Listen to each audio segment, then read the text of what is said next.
தூத்துக்குடி மாவட்ட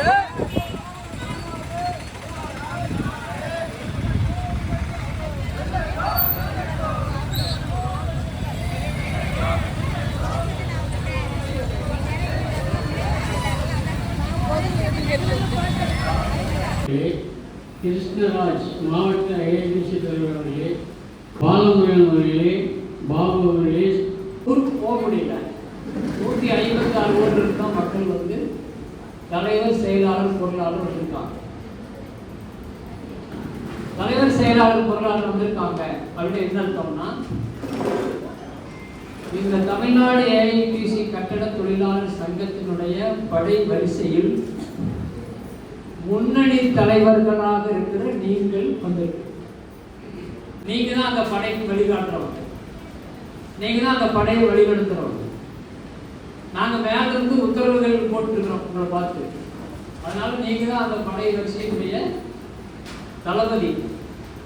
அதனாலதான் உங்களை மட்டும் வச்சு இந்த மாநாடு நடத்துறோம். இல்லைன்னா மற்ற கட்சிக்காரர் மாதிரி பெரிய இடம் பிடிச்சி பெரிய குடியிருக்கிறதுக்கு வசதி இருக்கா, வாய்ப்பு இருக்கா?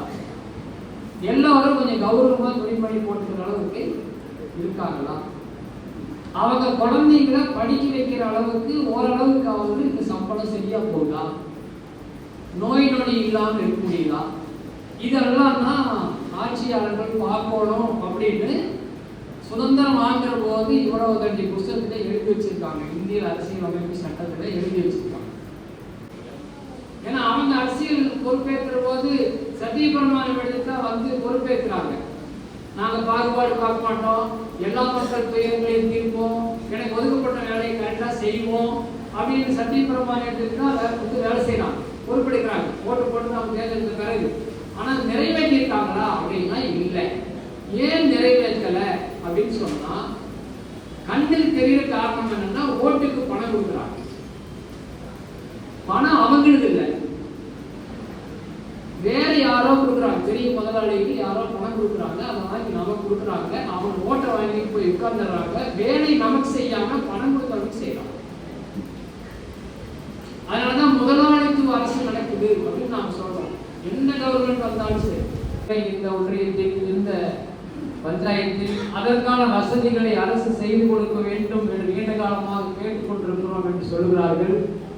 வேலை வாய்ப்பை ஏற்படுத்தவும், ஆயத்த ஆடை தொழில் வளம் பெறவும், உரிய மக்களுக்கு உரிய உதவிகளை தமிழ்நாடு அரசு செய்ய வேண்டும் என்று இந்த கட்டட தொழிலாளர் சங்க மாநாடு மாநில அரசாங்கத்தை, மாவட்ட நிர்வாகத்தை கேட்டுக்கொள்கிறது.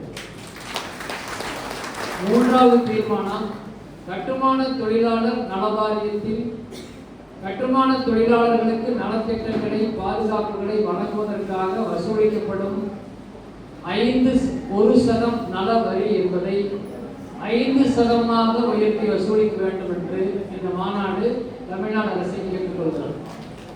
கட்டட தொழிலாளர்களின் நிதி கட்டுமான தொழிலாளர்களை நிர்வகிக்கும் வகையில் தமிழ்நாடு கட்டுமான தொழிலாளர் நல வாரியத்தை சுதந்திரமாக செயல்படுத்துவதற்கு தன்னாட்சி அதிகாரம் வழங்க வேண்டும் என்று இந்த மாநாடு அரசாங்கத்தை கேட்டுக்கொள்கிறது.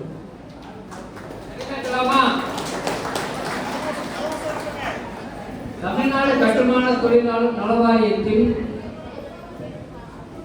வீடு கட்டுவதற்காக வழங்கப்படுகிற நிதி 4 லட்சம் போதாது, 10 லட்சமாக உயர்த்த வேண்டும் என்று மாநாடு கேட்கிறது. பணியிட விபத்து மரணத்தில் வழங்கப்படுகிற 8 லட்சம் ரூபாய் நிதி என்பது 20 லட்சமாக உயர்த்த வேண்டும் என்று மாநாடு கேட்டுக்கொள்கிறது. 25,000 ரூபாய் என்பதை கணக்கில் எடுத்து பிரசவகால உதவித்தொகை, 6 மாத விடுப்பு, 1,50,000 உதவித்தொகை என்று வழங்க வேண்டும் என்று மாநாடு கேட்டுக்கொள்கிறது. கட்டுமான தொழிலாளர்கள் பதிவு பெற்ற தொழிலாளர்களின் கல்வி உதவித்தொகை வழங்குகிற போது 2 குழந்தைகளுக்கு மட்டும் என்பதை நீக்கி குடும்பத்தில் உள்ள அனைத்து குழந்தைகளுக்கும் வழங்க வேண்டும் என்று மாநாடு கேட்கிறது. கல்வி உதவித்தொகையில் 1ஆம் வகுப்பு முதல் 9ஆம் வகுப்பு வரை வருடம் 5,000 ரூபாயும், 10, 11, 12 படிப்பதற்கு வருடம் 10,000 ரூபாயும், அதை பெண் குழந்தைகளுக்கு மட்டும் என்பதை மாற்றி எல்லா குழந்தைகளுக்கும் என்று சொல்வதோடு உயர் கல்வி செலவுகள் முழுவதையும் வாரியம் ஏற்க வேண்டும் என்று இந்த மாநாடு கேட்கிறது. கோயம்புத்தூர், ஈரோடு மற்ற பகுதிகளெல்லாம் பார்த்தீங்கன்னா ஊர் முச்சந்தியில் நம்ம தொழிலாளிகள் வந்து நிற்பாங்க. எனக்கு இன்னைக்கு 2 சிட்டால் வேணும், எனக்கு 2 மேஷன் வேணும், வந்து கூட்டிகிட்டு போயிடும். அப்புறம் சாயந்தரம் வரும். இப்படி நம்ம வேலையே முச்சந்தில் அடிக்கிறது. நம்ம வேலை வாய்ப்பு முச்சந்தில் அடிக்கிற. இப்போ நமக்கு என்ன பாதுகாப்பு? ஒரு பண்டிகை வருது, வீட்டில் ஒரு தேவை வருது அப்படின்னா ஒரு வட்டி இல்லாத கடன் கொடுக்கணும், ஆர்வமா தர வேண்டும், இனாமா தர வேண்டும்.